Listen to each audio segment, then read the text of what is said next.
और अमरीकी डॉलर के आसमान छूते भाव रुपए को दिला रहे हैं ताओ, लेकिन हुकूमत के कान पर जूं तक नहीं रेंग रही। 1.5 माह में अवाम को दिखाने के लिए सिर्फ एक बार नोटिस लिया गया। अहकामात बेसूद रहे, इकदाम किए ही नहीं। स्टॉक मार्केट भी मुसलसल गिरावट के शिकार। मुल्क की मईशत पर दिवालिया होने की तलवार लटकने लगी।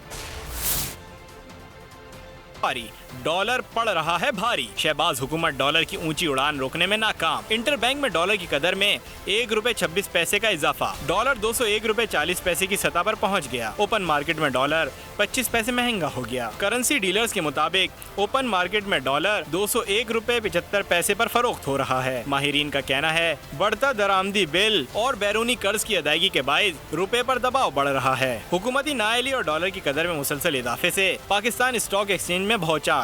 कारोबारी हफ्ते के पहले रोज हिस्सेदार बाजार में मंदी। 100 इंडेक्स में 663 पॉइंट्स की कमी रिकॉर्ड। मार्केट 42,400 की सतह पर ट्रेड कर रही है। सब्सक्राइब करें और बेल दबाएं ताकि कोई खबर रह न जाए।